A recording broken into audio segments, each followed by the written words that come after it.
Hi, everybody, and welcome to a new one-on-one edition of Newsmakers TV. I'm Jerry Roberts. It is Friday, June 6th. Happy D-Day for those who celebrate. I'm very pleased to welcome back to the program Santa Barbara County Board of Supervisors Chair Laura Capps for well, we'll catch up on a whole bunch of stuff. A lot of oil news going on, but I do want to touch base on a couple other things. Supervisor, thanks for being here. Hey, thanks for having me. Happy Friday. Happy Friday. So, the last time you were here, as you'll recall, in December, we talked about looking ahead to the Trump administration.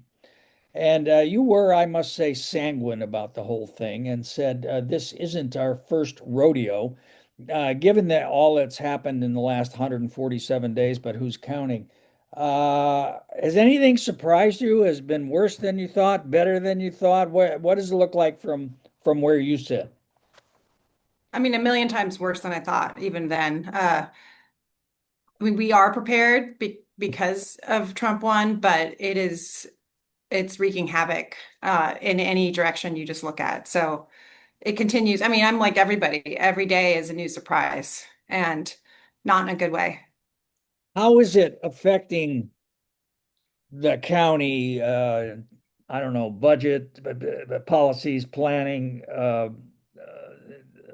looking ahead, trying to figure out what's going to happen next year. Mention two or three ways, if you would, specific ways that you're seeing and that you didn't expect. Obviously, the immigration piece of it is huge, and we talked about that last time. Yeah, immigration, trans rights. I just did a meeting with Supervisor Lee and SB Tan on trans rights. But most what I'm focused on right now is our economy. And because we have budget hearings coming up June 16th and 17th, where we pass our $1.6 billion budget. And we've done a complete about face from last year. I mean, I'm really proud of our county fiscally. We're very prudent.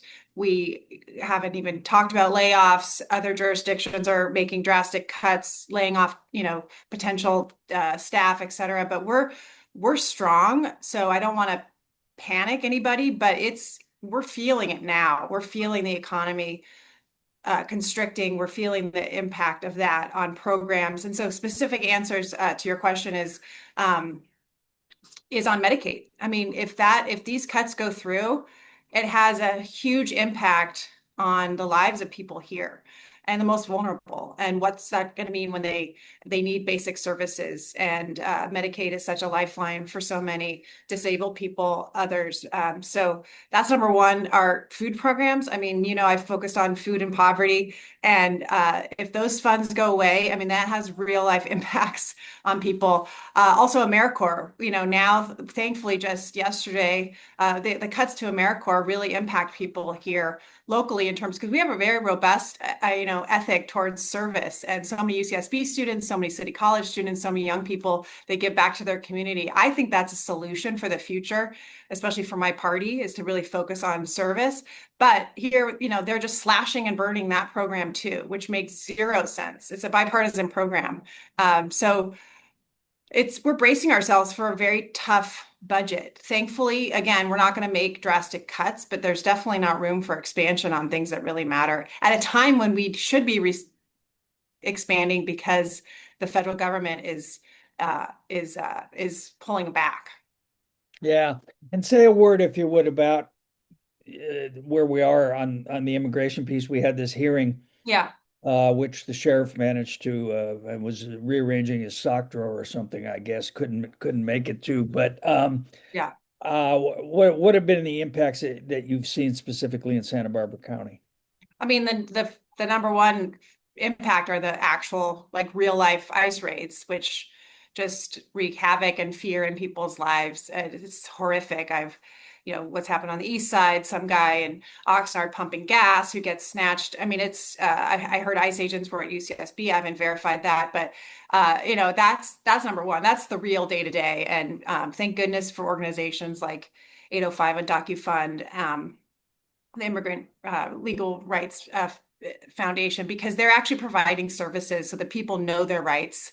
They know what they can do. They provide legal services. So we have a very robust advocacy organizations that I think, again, I tell people left and right, you should just donate to those if you're worried about things because I mean, $50 makes a big difference in in the fiscal strength of those organizations. So that's number one. And then, the focus of just what we can control as a county, which is law enforcement and making sure that the sheriff really stands by what he says publicly, which is that there is no coordination with ICE. So we got into the details. What does that mean when, when folks are detained that might have documentation issues potentially? What's the coordination like? And so we had this annual Truth Act hearing.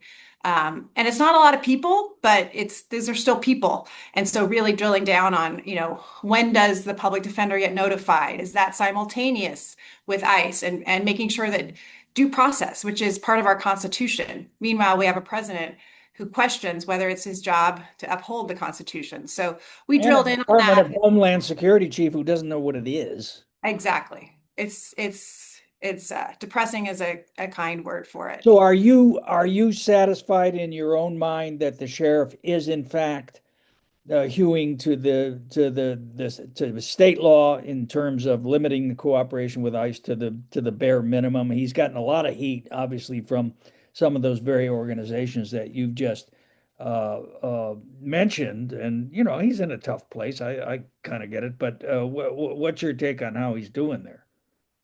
I mean, on the one hand, his undersheriff, Craig Bonner, shows up at all of these Know Your Rights town halls and information. I give them credit for being there. I wish the sheriff had been at our hearing that day, but Craig Bonner has been at multiple town meetings that I've been a part of with immigrant communities. So I give credit on that one hand, and they say, the right rhetoric and that they're upholding state law, which is no coordination.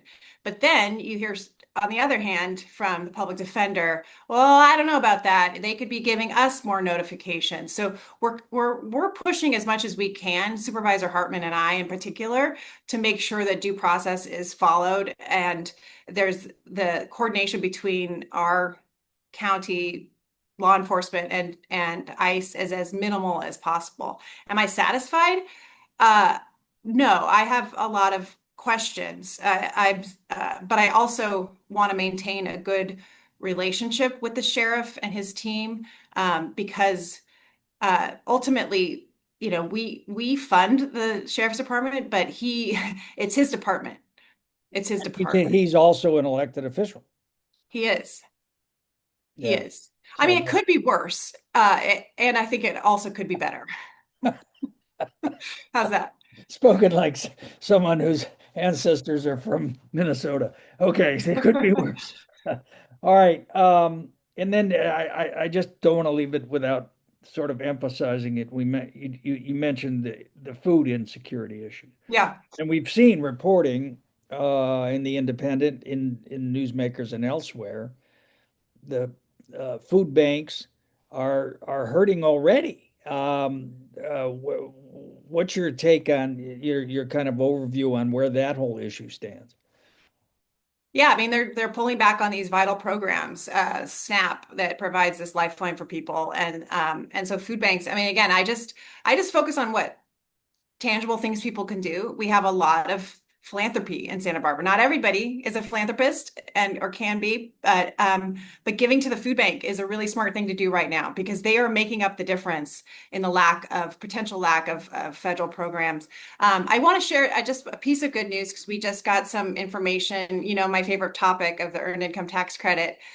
We saw a 38% increase this year in dollars from the state and federal into the pockets of local hardworking families here to the tune of $2.7 million this tax season. So we just got those numbers in, and there is some good news. And that's thanks to United Way, where they have like 110 volunteers that go out and help people file their taxes and then get this rebate back, which will help if SNAP shrinks, if CalFresh shrinks. So, we have to be looking for these silver linings and trying to do what we can with the scarcity that we have. And it's just, again, it's shocking. I think people, you know, the idea was that Trump was good for the economy. The economy is not good right now, and these tariffs and potential aluminum tariff, which is going to help, is going to drive grocery prices up, which again is one of the reasons why people think Biden lost is because things are so expensive. So we're feeling it now in the county, and you're going to hear a lot of that if anyone's paying attention to our budget hearings on June 16th and 17th. We're feeling the squeeze. Okay. All right. Well, the news from the county has been dominated in recent months by oil, both Yeah, offshore and onshore. Let's talk about them in order. First of all, the Sable project, the attempt to restart the pipeline that ruptured and caused the Refugio spill in 2015. There's a lot of moving parts here, yeah. legally, politically, voting, and so on and so forth. Let's just level set. What's your understanding of where the restart of the pipeline and that whole project stands today?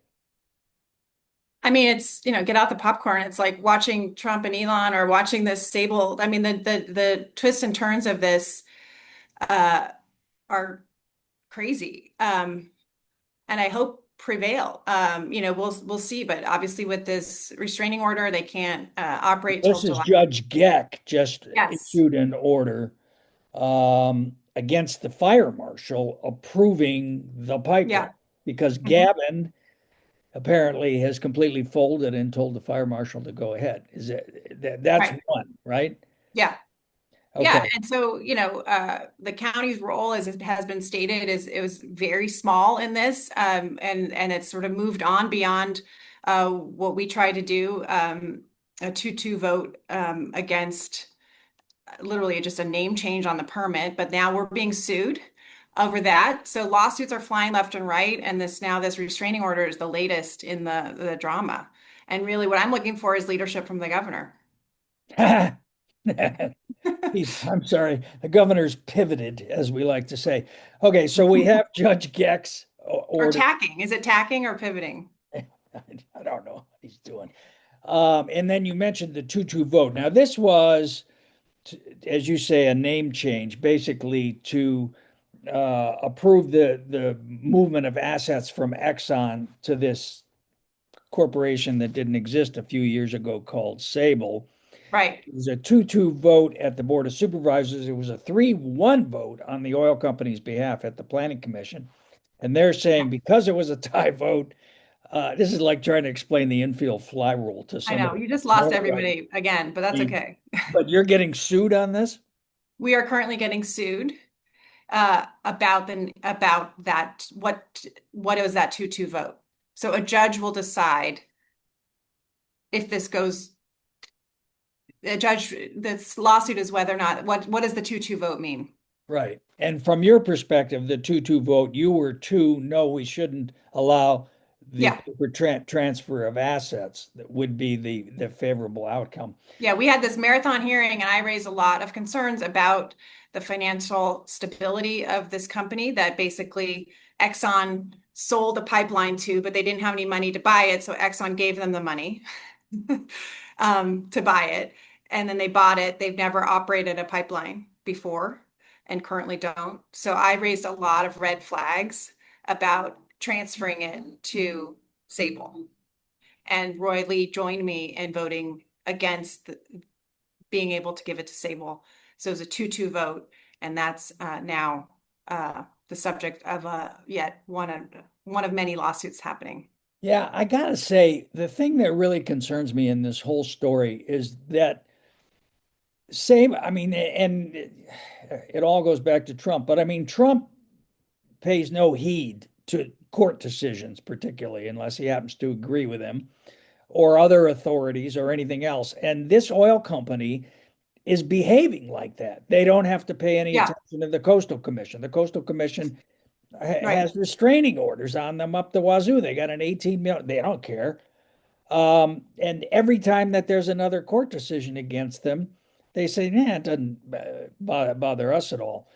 But and I know you probably can't talk about this much, but there's this original decision at county council that the permit that was granted to Exxon for the pipeline originally back in before the last ice age, whenever it was, 1986, I think. 1980. Yeah, that was close. Um, uh, takes precedent over all else. They don't really need a permit. So every time the Coastal Commission tries to enforce something on them, they just kind of wave around this county council thing and say, we don't have to do it. I mean, can you say anything about that? I mean, it's really kind of put you in a bind. Yeah, I mean, this again, it's been really unclear and a lot of different interpretations. And um, what I try to focus on is what's before me. I've raised a lot of questions in the hearings that we've had. I voted against putting valves last year, which again is counterintuitive. Of course, I want safety valves in a pipeline. It's state law passed by then Assemblymember Doss Williams. But I voted against putting in the valves because it was a way to restart the pipeline. But yeah, I think because in part, it's just been very confusing and very murky and hard for even those who are decision makers in this to sort of understand what the next steps are. But I hats off to EDC and others for really, and the independent too, for helping to explain this and the attention. And if I can just, I mean, the public awareness, the fact that that hearing, we had like 700 people. We had the longest public comment in our county history. It went on for 4+ hours. It was 138 speakers. I mean, all these speakers too from UCSB. So I don't know, where this will go.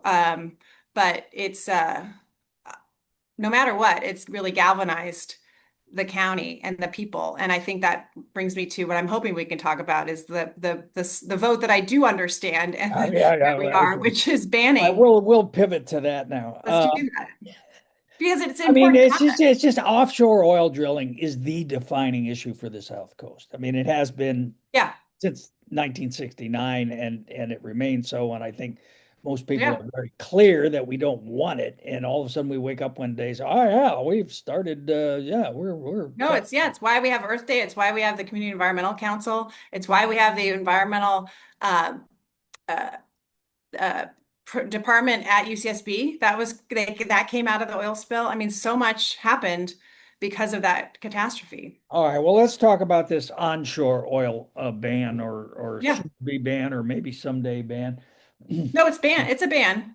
And I mean, I'm in two minds about it because politically, I applaud you because you took it up a notch, and it's at a time when the Democrats are like, they don't know Yeah. what to do. Here's an aggressive action that you've actually taken on behalf of protecting the climate, on behalf of green energy, and so on and so forth.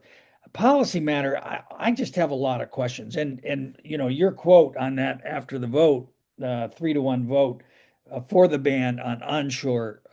Okay, that was a big one, which I thought that was that was pretty good. First of all, explain the policy. Yeah. Well, it's okay. So it's two parts. Part one is it's a ban on new projects. So no more new projects onshore oil, which is historic to say, okay, we're done. No more new. But that we took it further, and Supervisor Hartman and I pushed to not just stop there and to actually say, let's also phase out existing projects, which is a lot harder to do. That means unwinding, that means decommissioning, that means taking something that's existing. We have currently 1,038 active wells. That means that those will be phased out eventually. That was a major step forward that we're only allowed to do illegally thanks to a new law that just was signed last fall. So that which gives counties and cities more jurisdiction, more power over the lifespan of oil projects. So we're at the forefront of testing that law. There's going to be a lot to get through. We have to come up with a plan for how to do it responsibly, fiscally responsibly. These are people's lives. This is work. But I mean, it's a 1-2 punch that's really historic. And people, the reason why I had that quote is because it kind of happened in a quiet way up in Santa Maria. There wasn't a lot of, unlike the Sable hearing, there was barely anybody in the room. And so it was almost, a little surreal that we are making such a big mark. As you mentioned, I mean, oil and Santa Barbara have a long, long history together. And we are saying, this board of supervisors, which I'm so proud to chair at a time in history, we're saying it's the future is it's dwindling, and we're going to put an end to it. All right. Let me try to just unpack a couple of Yeah. discrete issues from that. Um, First of all, what about this argument that the decrease in greenhouse gases that you would achieve by no new projects and also decommissioning existing well is going to be offset by greenhouse gases from tankers? Oil tankers is going to be required to import oil. That wasn't the case, when the pipeline burst in 2015 and production really slowed here.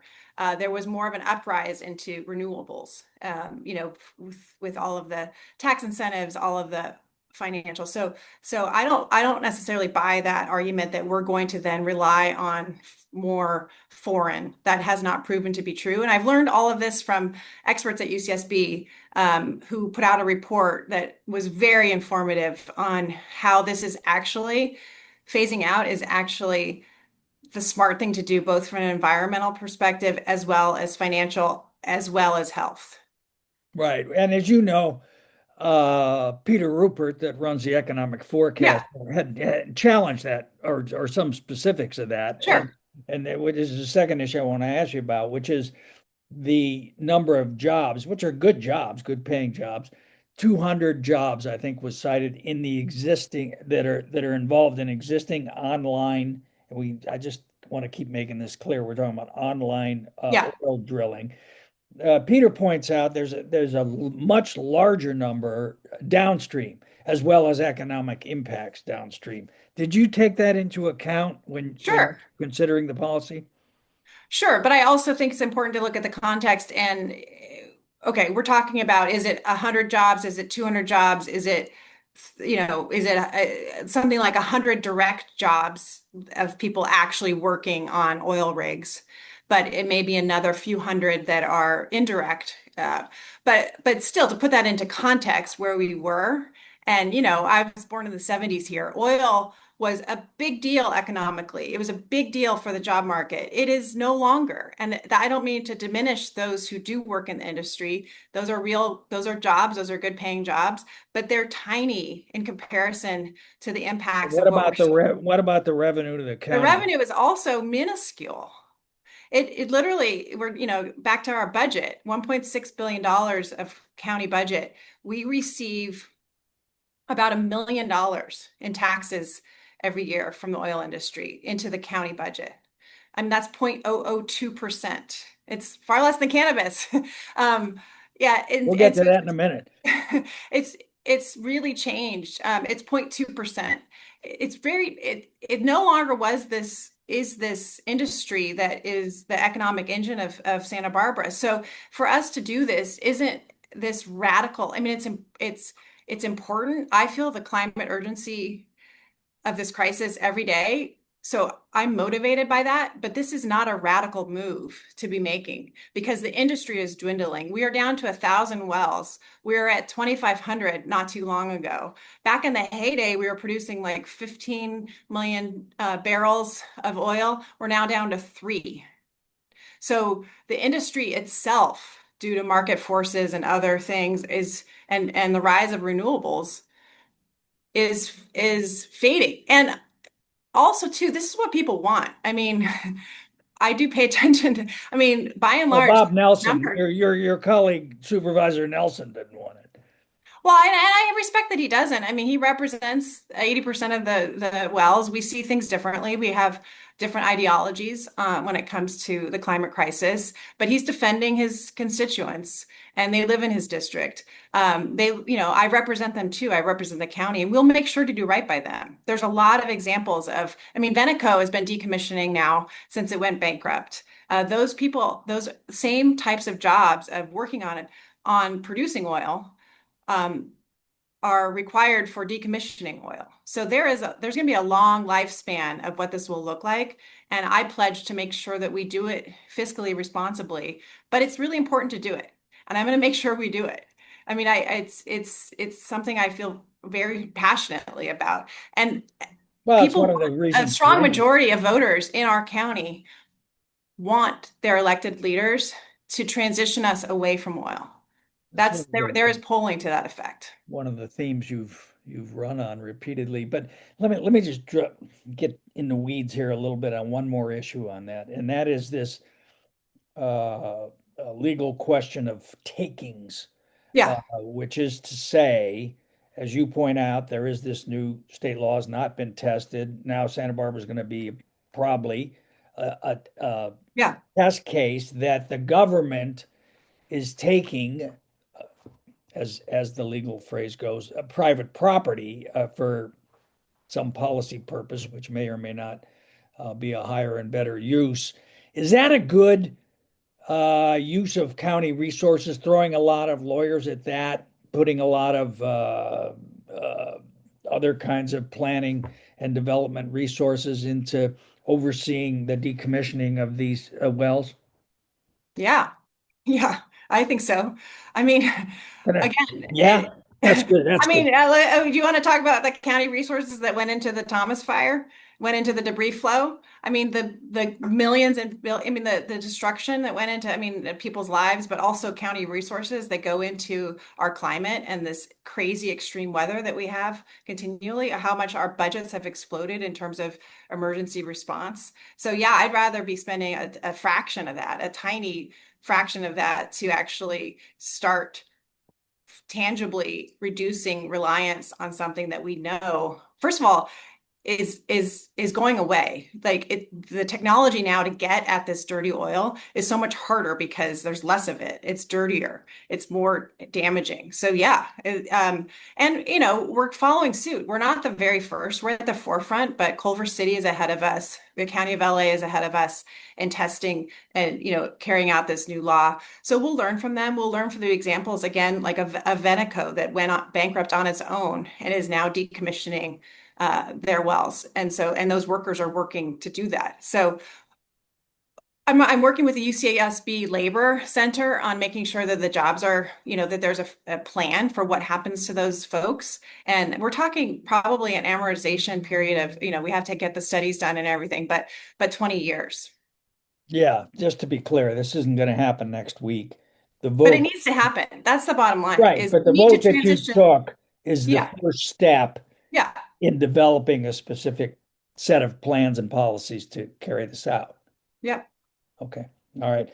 All right. Well, let me just ask you about one more thing because I know you got to go. And I keep pulling out your quote fragments, but on cannabis, setting a new course. Yeah. You all had a vote the other day. You reduced the amount of cannabis money that is redirected towards services for the cannabis industry by $1.4 million to what, about 5.3 million.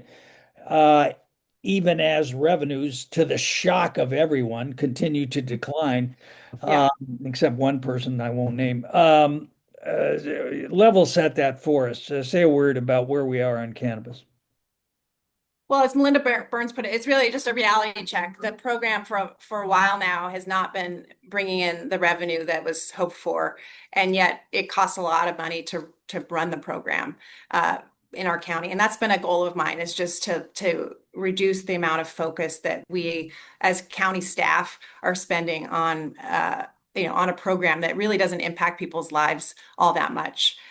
Cannabis, right? We go back to the environment that has much of that affects everybody. Poverty affects everybody.